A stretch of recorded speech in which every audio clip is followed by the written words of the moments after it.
Well, we're all here.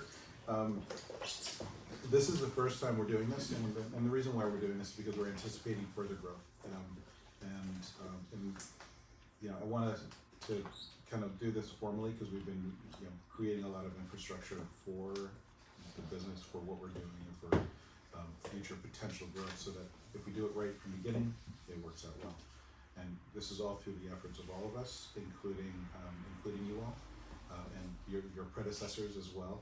So I want to thank you all for that and for coming. But I want to give the floor to Nicole because she's put so much effort into doing this, and she's going to take us off, start us off. Thank you. Well, first, thank you so much for being here.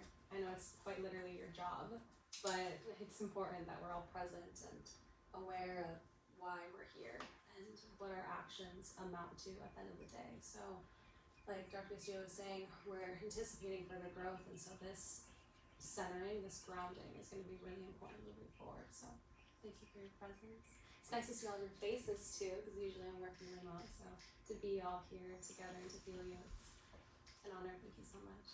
So, if you don't mind, I'd like to take a minute and zoom out, take a step back, and really understand the world and the state that it's in and our place in it and what our actions amount to. So, I don't need to go into detail or anything about the atrocities that have been present in our world as of late. It's a pain that we've all felt and we've all been feeling in any amount, right? But it's all very real. And at least for me, what I feel like the world needs right now is a change of heart, so where we can step outside of ourselves, step outside of our own minds and into the hearts of our neighbors to be able to hold each other and love each other and grow and learn to trust and love again, because that's really what the world needs, right?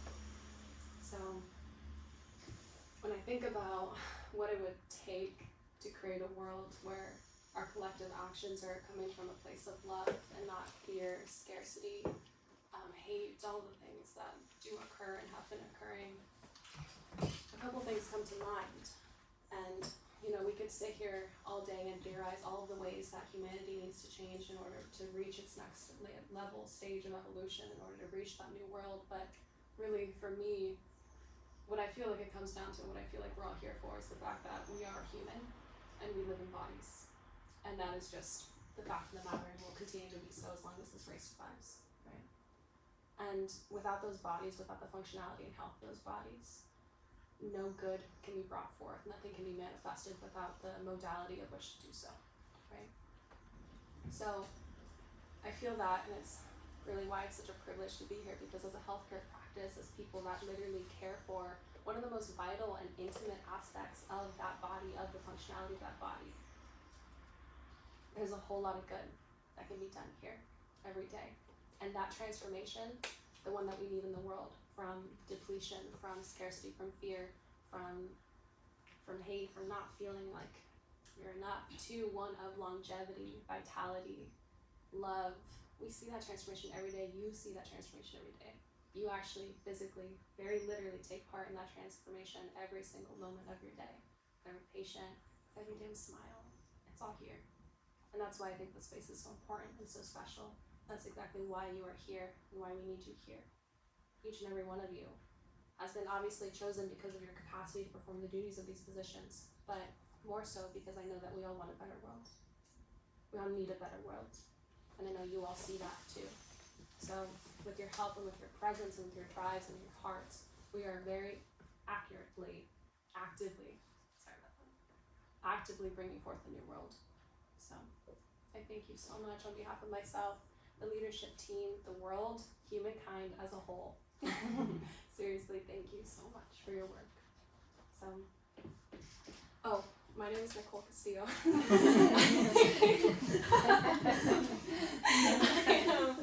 I am the proud daughter and alignment officer for Swan Medical, and I consider it my entire position to make sure that all of our actions as a company are in line with that higher purpose, with that higher mission. So it's an honor to be here. It's also an honor to reintroduce our leadership team.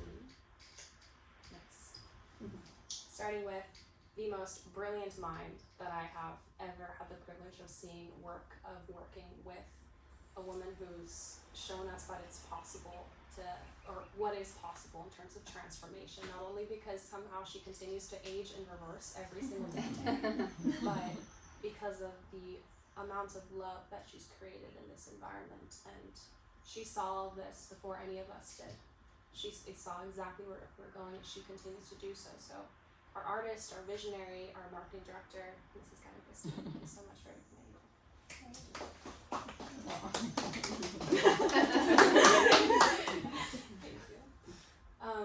Next, we have the backbone of the company, the most intelligent, driven, embodied woman that I've ever had the pleasure of working with.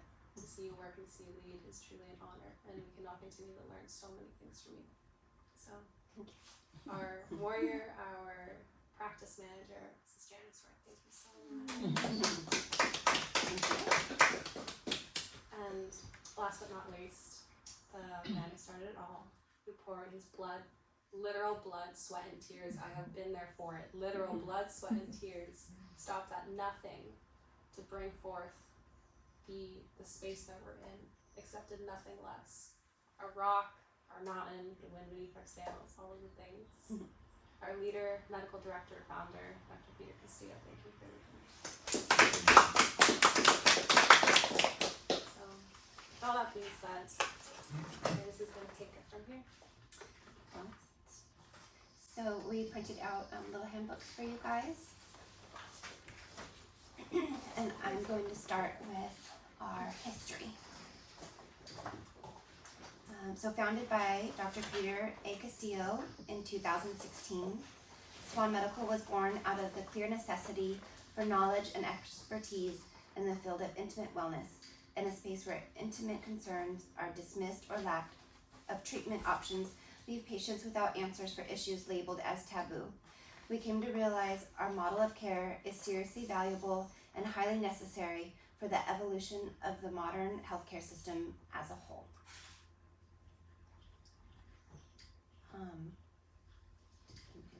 Touch on that. I think most of you know how we end up doing this kind of stuff is interesting evolution, and it was through misfortune that allowed an opportunity.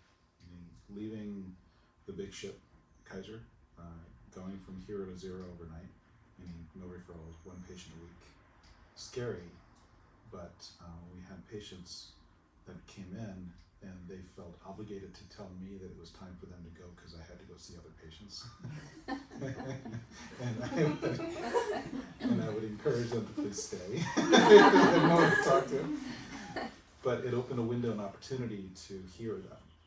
And what I call the door handle question is always the one question that people save for the last minute because they just not sure when to ask, or afraid to ask, think it's silly to ask. But then out of desperation, before you leave, they see you leaving and they say, "Doc, can I ask you a question?" And it's always that one question that's been burning inside of them beyond the reason why they were there. And that turned out to be the most valuable question I've ever heard for that patient, the need, the want. And that's when it started, just hearing them, listening to them, seeing an opportunity to help go beyond just what I've always done. Is just put out fires, just really address the want. And that's how I started. And so the history came from struggling and having the opportunity to hear. And that's something that somebody else taught me once, that if you let a patient speak, even if it sounds like they're going to go on and on and on and on and on, they will usually stop within 5 minutes. They will come up and they will vent and they will release whatever their tensions are, whatever concerns are. And if you just sit and listen and be intentful in your listening, it'll be over far faster than if you try to interrupt them. And if you try to say, well, we've got to get going because I got other patients, or maybe I should get your exam going. Just let them go, and it'll come back and it'll reward you in spades because you'll hear something that you didn't hear before, and it also wins the trust of the patient. So having patience and having that compassion for their suffering, whatever it is, will make you better, and you'll be able to provide better. So that's sort of how we got here, and that's what it's constantly evolving into.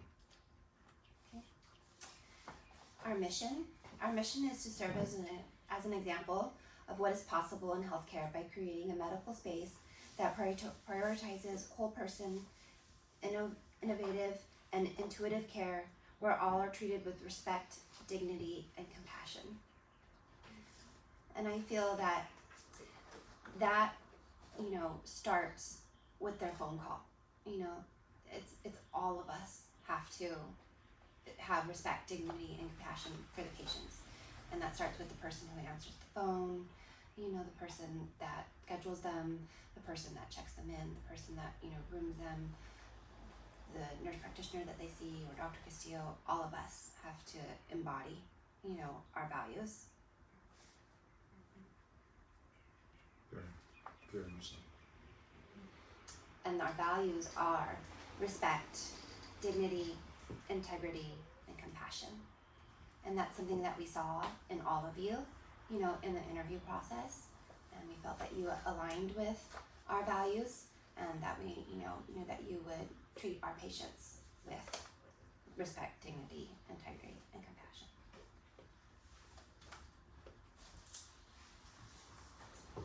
This is fun. All right, so we've evolved and continue to evolve, and we'll always evolve, and we learn from our mistakes. I think mistakes are our best teachers. They're a blessing, because to have kind of what we were talking about a little bit yesterday, to not make mistakes, you don't learn. You make mistakes, and that's where you learn. You learn from mistakes, and those mistakes will come. We'll make mistakes in our decision making, in the way we react, or the way we respond to something, or in the way we try to preempt something, and sometimes it doesn't work. But that's how you learn, and that's what we've always learned. But nonetheless, change is necessary. Change is good. I've always felt that. It can hurt sometimes, and sometimes it can be an enormous reward, but it always should lead to growth. It should lead to growth internally and for the practice, so that the next day we do it even better, and the next day we can reach out even farther. So change is good. So if one thing you can ever count on here is just change. And I know that for many of you, this is a short-term window that you're going to have, hopefully get the experience and exposure that you may not have had other places. And it's an honor to be a part of that. And hopefully whatever you learn and take away, you'll bring somewhere else. And you'll continue to grow with that, and people will learn from you. We talked about how all of us need to be treated with respect and dignity, and that means, we don't always see people at our best, right? In healthcare, that's something you'll get used to. Nobody wants to go to the doctor. We're blessed here, we see healthy people for the most part.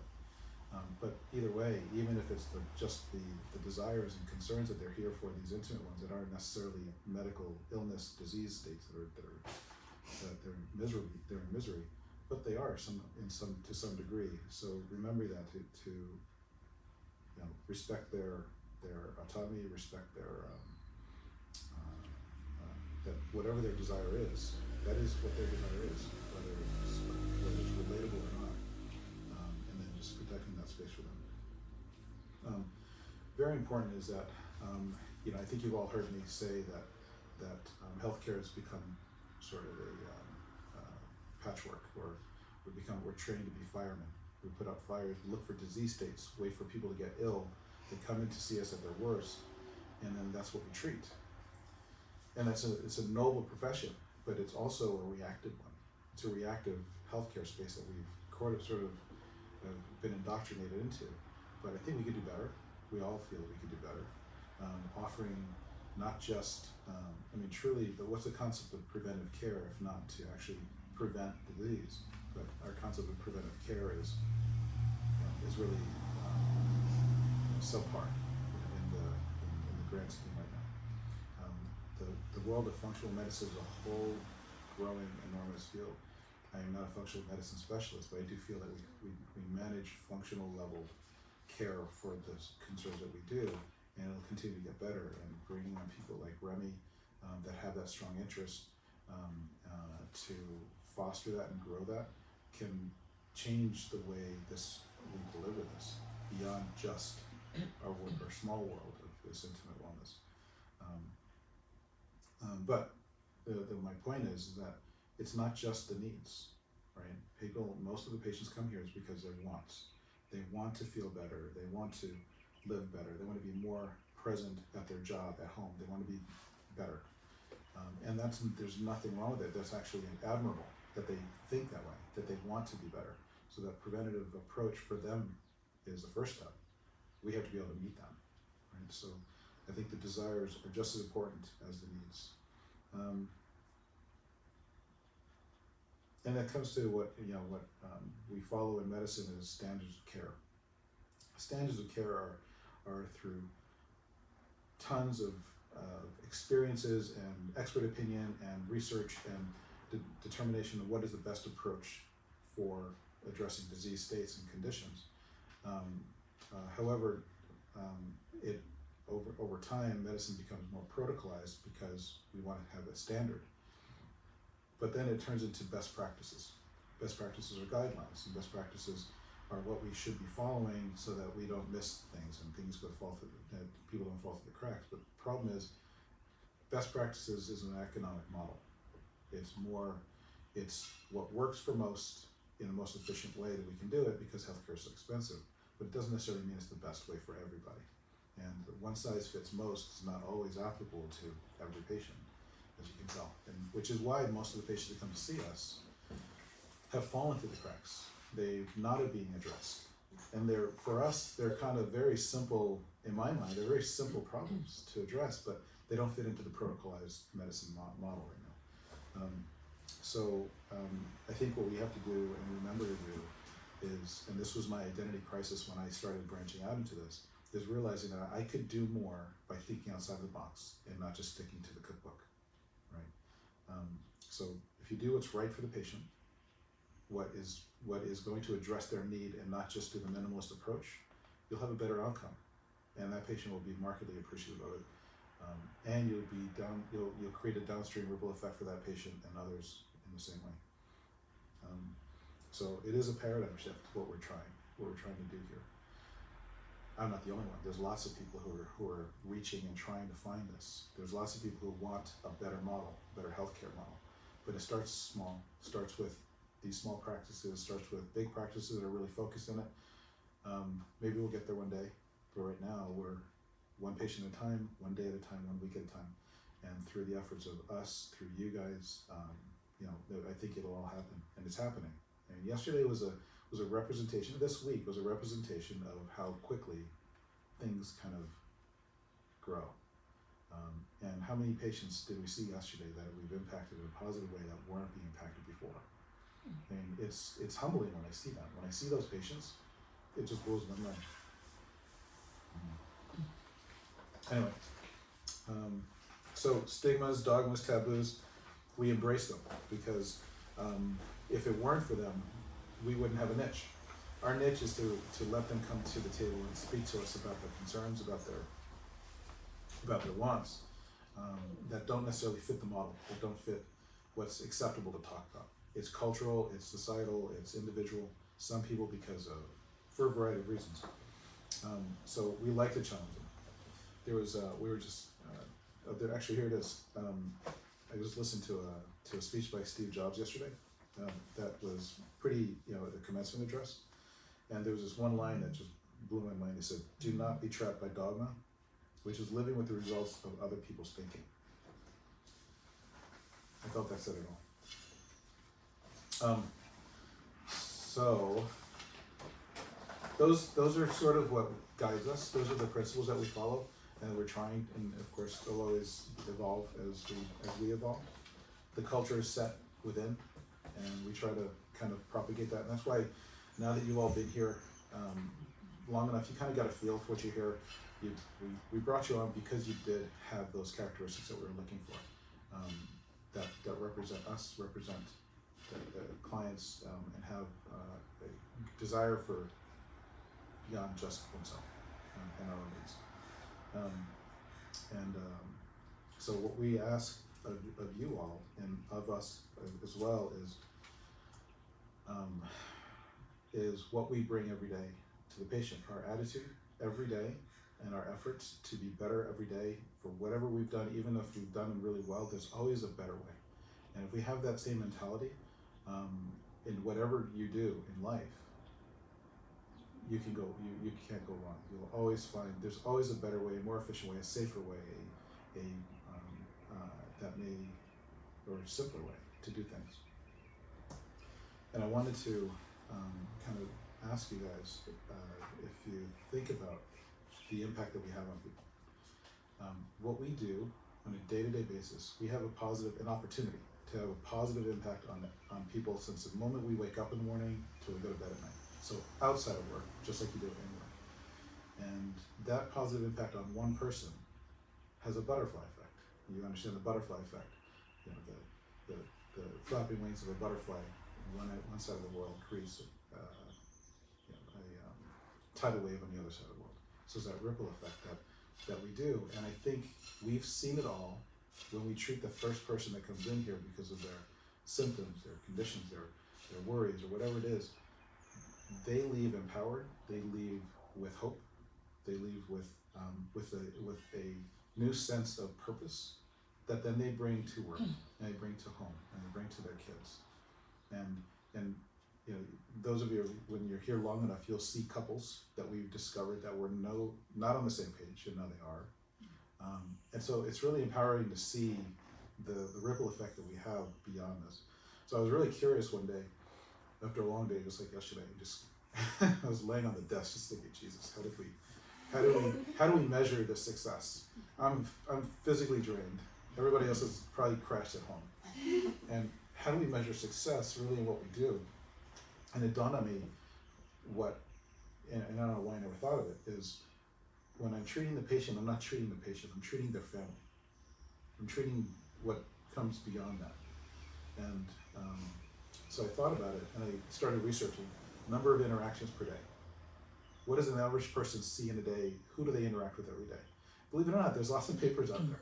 And and it seemed like the average was between 12 and 15 average interactions, individual one-person interactions per day. That's the doorman, you know, if you live in a building that has doorman. The Uber driver, the Starbucks person, and then so on and so forth, right? So if you think about all those possible people that you talk to. So I thought about, wait a minute, so 12 to 15 interactions per day on the average person. We just saw 25 that day. I think we even saw 30 one day, and I don't know how we managed that. And if we lead with our heart, lead with intention, active listening, that attitude I was mentioning, that leaves a positive impact on that person. That person can only go up from there. If we come in there with our problems from home, our physical exhaustion, and when they ask us how we're doing, we say, oh, I'm just tired today. What does that do for them? Right? It doesn't bring them up, it brings them down. They need positivity just like we need positivity. So that attitude that we bring to every person, from every phone call to every interaction that we have, not just at work, but at home too, has that ripple effect. So I did the math. I figured, well, this could be an exponential thing because each person sees 13 and that person saw 13. So I can't take credit for the however million numbers that comes up to, but I think we can take credit for that first interaction and those basic, which 13 times 13 is what, 196 or something like that. I'm clearly not the mathematician. But when you see 20, not even counting our staff, our family, our friends, whoever we see on the way, that's an enormous number. And I remember that day I specifically counted who I spoke to that day from the time I left the house. And it was 30-something people that I spoke to that day, one-on-one, whether it was on the phone or in person. That was an incredible number, and I thought, oh my God, had I not brought myself in my fullest to each one of those, there was a lost opportunity to make their lives a little bit better, and so on and so forth. So our attitude and effort goes a long way with everything we do. And this will carry you forward because you guys are going to go through tough times, interesting times, challenging times, and you're going to question, and you're going to wonder why, and you're going to remember why, because of what your efforts mean.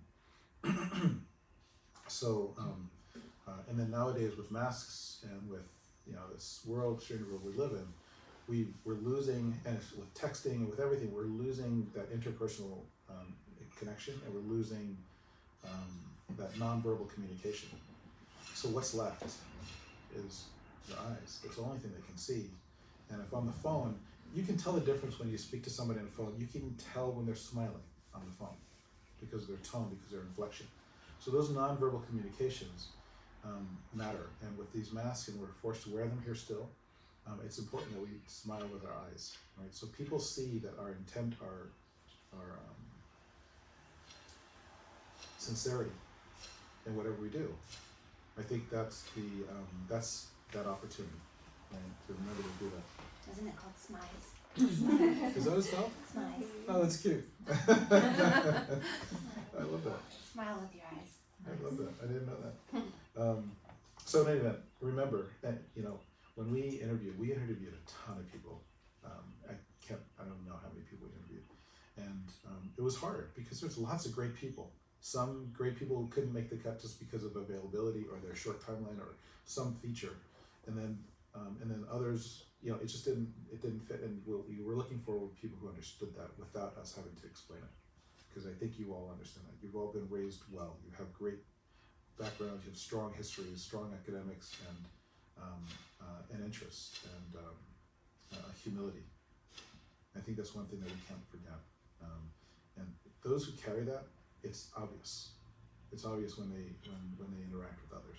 So smile with your eyes, and we can create policies and procedures and all these things, but it really comes down to one simple thing: is doing the right thing. When there's an issue with a patient, if there's a mistake that's made, just make it right. The patients, they come first. We all make mistakes. I make mistakes. I make tons. It's owning them, correcting it, and move on. Because those are the opportunities we have to learn, right? And that's what makes us stronger. And we won't be making those mistakes as many times again in the future because we learned. So it's okay to make mistakes. It's okay to ask. It's okay to say, hey, I don't know what I'm doing. Can you help me here? I think I did this right. I don't know if I did it wrong. That's okay. That's fine. Because I'd rather that, I think we all would, than to just hope that nobody discovers it, or that hope that it didn't turn into something bad. All right. So really, this is really an addendum to your employee handbook that you got in your email, which is miles long. A lot of legal purpose in that, obviously, but it's really more importantly to understand, so that you understand what your rights are, your benefits are, your responsibilities, what some of the compliance issues that we have to meet. Those are going to go through there. Janice is going to go just through a few of them that are of your benefits and things, so that there's no confusion, because there's always some confusion with how to do those things. Yeah. Right. And if you ever have any concerns, interests, or wishes to improve anything that we are doing, saying, please just bring it up. Say, you know what? Why don't we do this better? Can we do this way?